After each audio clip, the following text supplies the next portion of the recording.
Welcome back, everyone, to Snarky Buddha Gaming, where tonight we're going to be doing something a little different. Rather than streaming a game, we're going to be reacting to the Come Deliverance II roadmap trailer, which is literally going to give us a roadmap to all the post-launch DLCs we can expect from this highly anticipated sequel, which, if you didn't know, will be releasing February 4th, so just a couple weeks away. All right, yeah, let's get into this and see what DLCs we can expect. Thank you for joining us. If you're here, sit back and relax and like and subscribe if you haven't so you can keep up on all our cool gaming videos. It's a safe space for those of us who suck at video games. All right, without further ado, let's get on with this reaction. E18.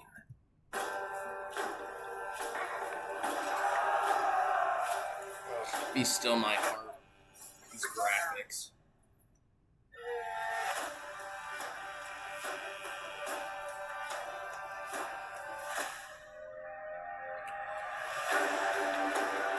Okay, barbershop, alright. Hell yeah, hardcore mode. Horse racing. Alright. A sick minigame. Alright, for our actual DLCs, new adventures await. Ooh, brushes with death. Huh. Legacy of the Forge. Oh, become a master blacksmith? Fuck yeah. And Mysteria Exletiae. Oh. Holy hell. Damn, those look sick. Oh man, those look cool. I don't even know where to begin. I feel like those three DLCs are gonna be wildly different from each other. Oh, that last one with the monastery. I'm curious. All right. Well, anyway, let's go back through this. Let's go back through this video little by little, and we'll talk about each thing. Peggy 18. Oh, the graphics on this game. I mean, I loved the first one, but the first one was only made by a studio of 11 people. Now the sequel is being made by like 250 plus. So, yeah, I mean, the first one, I highly recommend it, but I really think the second one's going to change lives. Extend your journey in Bohemia. I like that they're spreading this out.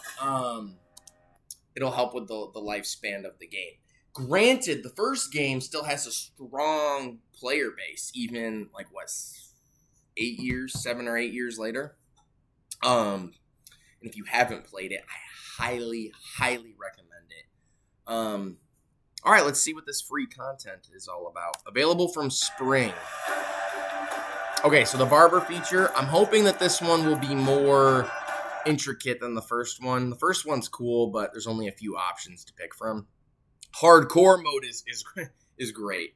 It's literally hardcore. It's hard as balls. If you haven't already, check out our playthrough. We're replaying the first one right now, the first Kingdom Come Deliverance, in preparation for the sequel. I don't think we're gonna get it done in time, but that's okay.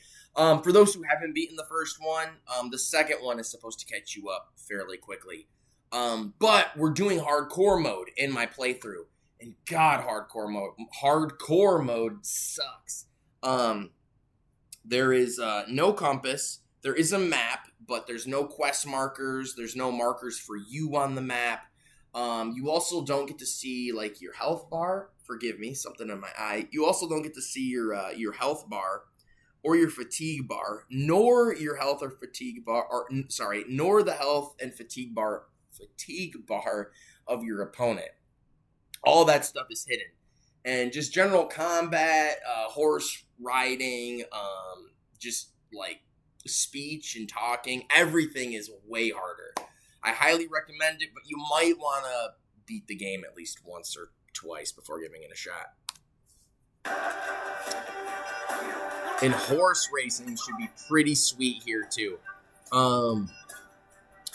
There's only like a mission or two that we get in the first one that involves horse racing, but I'm getting the impression here that it's going to be like a mini game that you can like bet money on, and kind of like the tourneys that you could partake in the first one, and then in this one as well. All right, this summer we're going to get our first actual DLC.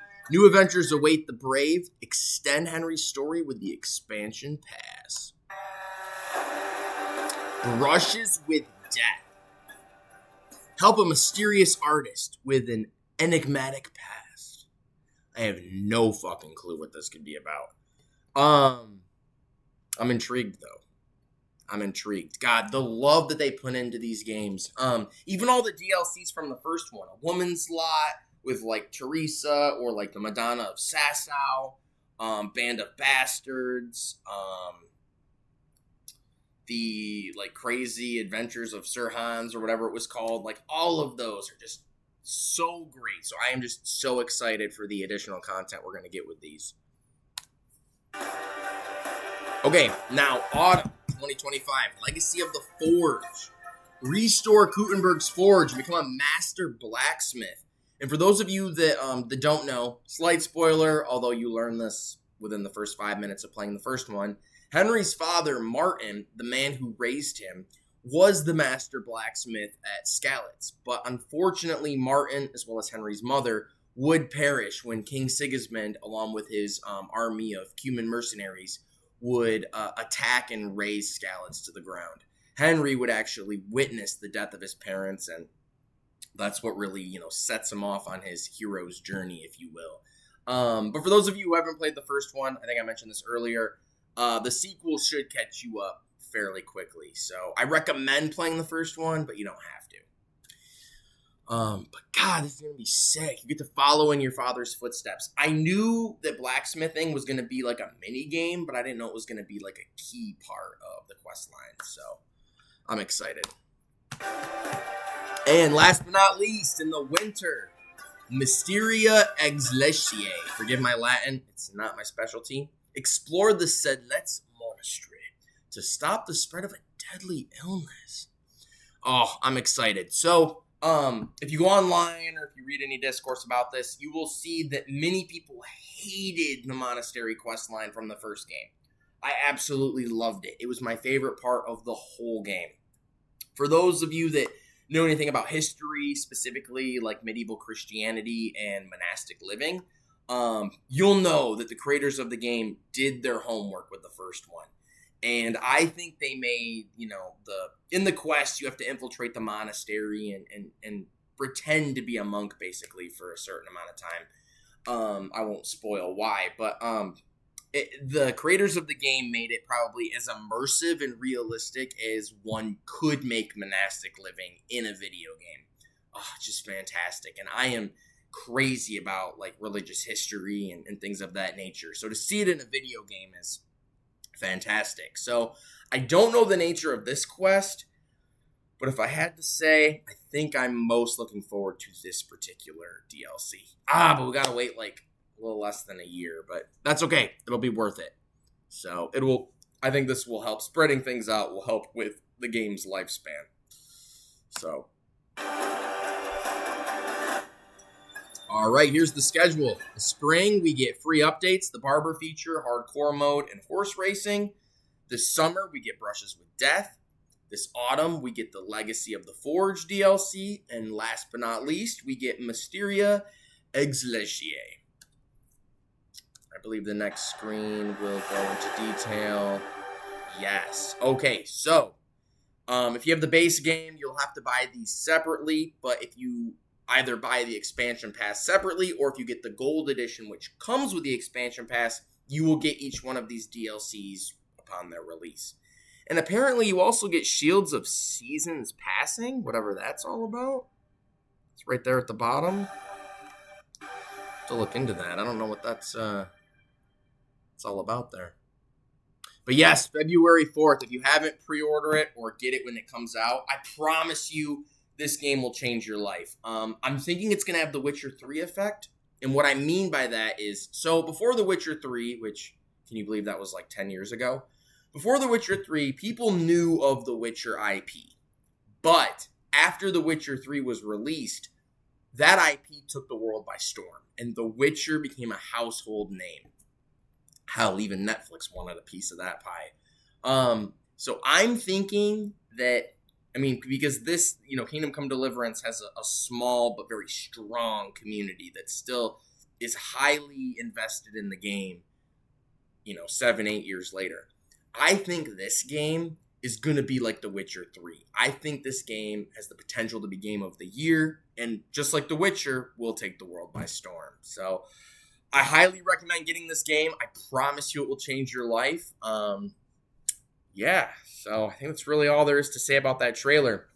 Thanks for joining us, and if you haven't already, like and subscribe so you can stay involved with our channel and up to date on our awesome gaming videos. It's basically, this is a safe space for those of us who suck at video games. But anyway, thanks for joining, and catch you next time.